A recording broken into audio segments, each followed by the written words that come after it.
Sentence connector শুনলেই কিরকম ভয় লাগে। সত্যি বলছি না, কানেক্টর করার পদ্ধতি তাহলে বুঝতেই পারছো। অর্থ জানা প্রশ্ন হতে পারে, স্যার অর্থ জানাটাই তো সবচেয়ে জটিল। হ্যাঁ, অর্থ জানাটা সবচেয়ে জটিল, তার কারণ হলো তুমি এর আগে ইংলিশ পড়ছো কেবল একটা ভিন্ন ভাষা হিসেবে, তোমার মাতৃভাষায় কিন্তু ওই বাংলাটা জেনে পড়ো নাই। এই কারণে তোমার এখনো অনেক সমস্যা হয়। এখন আর এই ঝামেলা করো না, এখন থেকে যে ইংলিশে পড়বা তার বাংলাটা জেনে নিও, তাহলে দেখবা তোমার ইংলিশটা তোমার কাছে অনেক বেশি সহজ মনে হবে, তোমার কাছে ভালো লাগবে। সেন্টেন্স কানেক্টর মানে হলো বাক্য সংযোগকারী।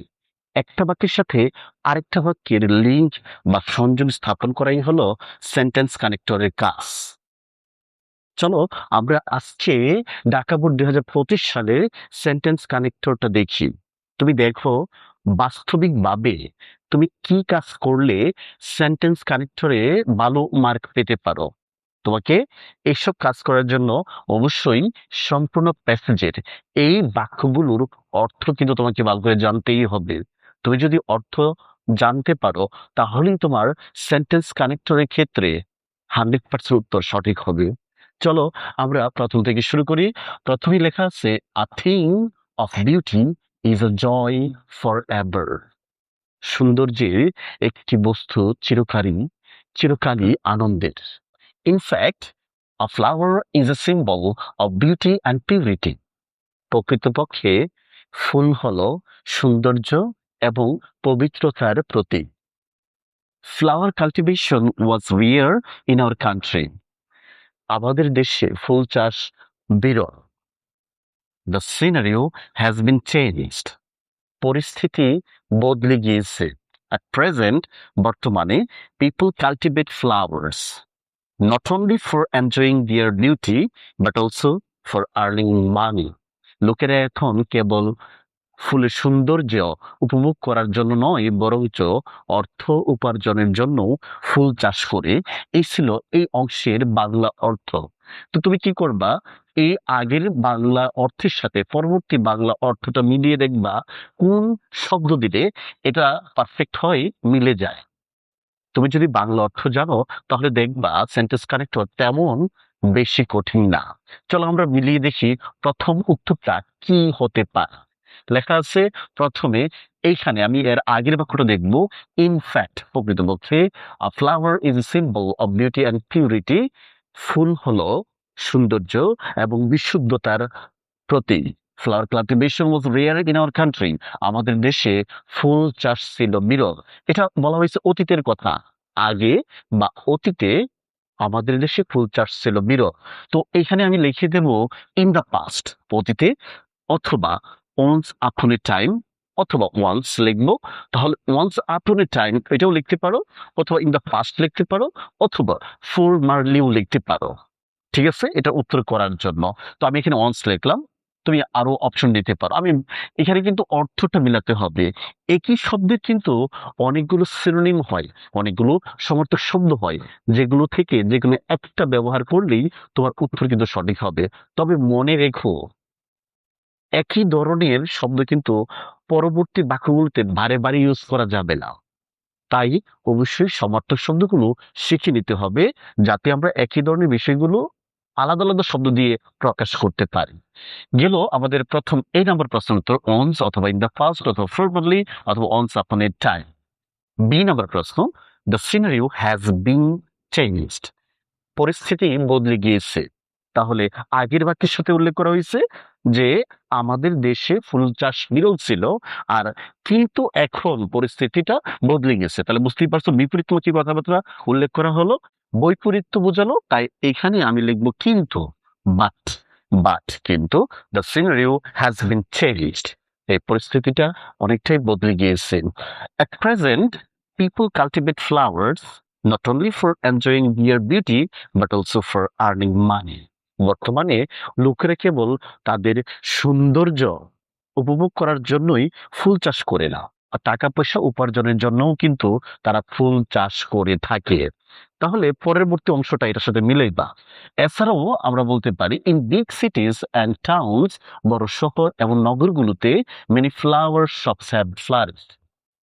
অনেক ফুলের দোকান গড়ে উঠেছে and different types of flowers are sold here. বিভিন্ন রকমের বিভিন্ন ধরনের ফুল সেখানে বিক্রি করা হয়। তাহলে আমি এখানে কি এটার সাথে মিলে ওইখানে ব্যবহার করব। মানুষ এখন টাকা পয়সা উপার্জন করতে চায়, তাছাড়াও এখন কি হয়ে গেছে, শহরগুলোতেও অনেক ফুলের দোকান গড়ে উঠেছে এবং বিভিন্ন ধরনের ফুল সেখানে বিক্রি করা হয়।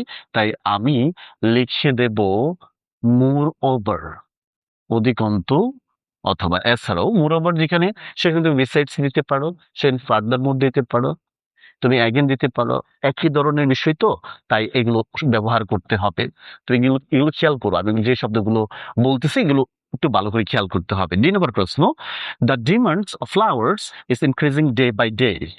ফুলের চাহিদা দিন দিন বৃদ্ধি পাচ্ছে। তাহলে কি বুঝেছে, ফলে যেহেতু এখন দোকান গড়ে উঠতেছে, বিভিন্ন ধরনের ফুলও সেখানে পাওয়া যাচ্ছে, মানুষরা টাকা পয়সা উপার্জনের জন্য ফুল চাষ করতেছে, তাই ফুলের চাহিদা। তাই আমি বলবো ফলে, এজ আ রেজাল্ট, ফলে, এই এজ রেজাল্ট, ফলে এর জায়গায় তুমি লিখতে পারো দেয়ারফর, অতএব, অথবা সো, তাই ওইটা ব্যবহার করা যেতে পারে। সো এখানে আছে, তাই আমি এখানে আজ আ রেজাল্ট ব্যবহার করলাম। So they are of great use to us. তাই ফুল হলো আমাদের জন্য খুবই উপকার। তাই ফুল হলো আমাদের জন্য খুবই উপকারী। এটার সাথে মিলিয়ে তুমি এই নাম্বার প্রশ্নটার উত্তর করবা। বাংলাটা অবশ্যই জানতে হবে। Flowers play an important role in making our more cheerful and happy. আমাদের মনকে আনন্দিত এবং প্রফুল্লিত করতে ফুল গুরুত্বপূর্ণ ভূমিকা রাখে। তা আমি বলবো এছাড়াও। এছাড়াও এর ইংলিশ হলো বিসাইডস। 1 নম্বর প্রশ্নটা দেখো, এগুলো কিন্তু একবারে কাছাকাছি আছে। আমি এটাকে কিন্তু ফার্স্টলি, সেকেন্ডলি, থার্ডলি, ফোর্থলি এভাবে বলতে পারতাম।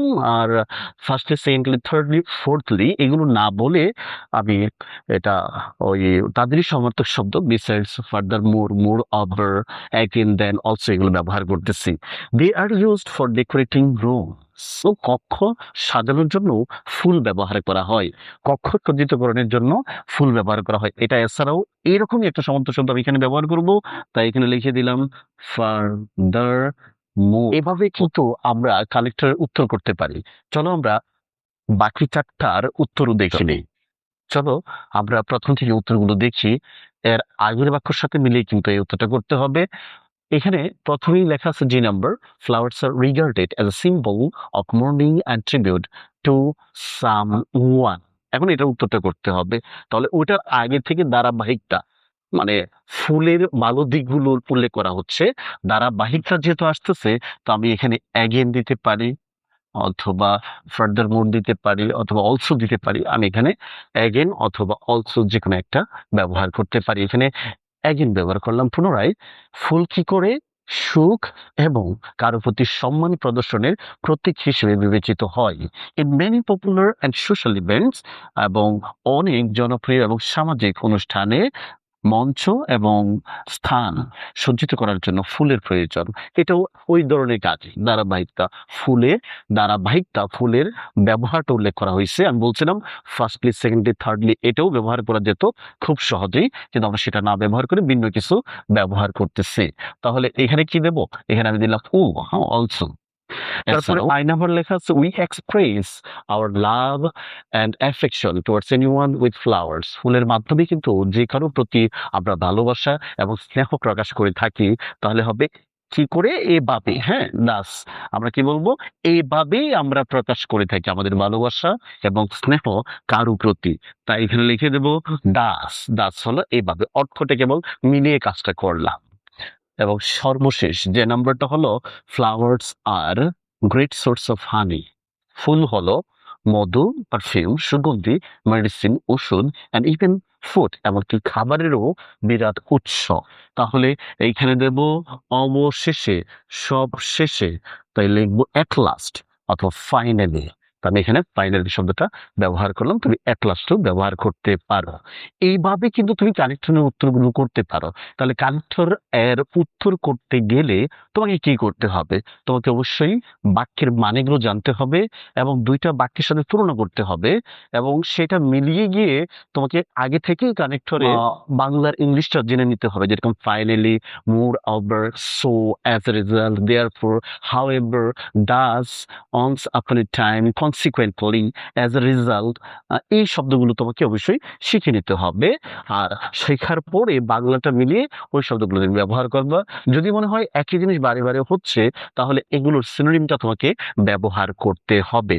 কানেক্টর করার পদ্ধতি তাহলে বুঝতেই পারছো। অর্থ জানা, প্রশ্ন হতে পারে স্যার অর্থ জানাটাই তো সবচেয়ে জটিল। হ্যাঁ, অর্থ জানাটা সবচেয়ে জটিল। তার কারণ হলো তুমি এর আগে ইংলিশ পড়ছো কেবল একটা ভিন্ন ভাষা হিসেবে, তোমার মাতৃভাষায় কিন্তু ওই বাংলাটা জেনে পড়ো নাই। এই কারণে তোমার এখনো অনেক সমস্যা হয়। এখন আর এই ঝামেলা করো না, এখন থেকে যে ইংলিশে পড়বা তার বাংলাটা জেনে নিও। তাহলে দেখবা তোমার ইংলিশটা তোমার কাছে অনেক বেশি সহজ মনে হবে, তোমার কাছে ভালো লাগবে।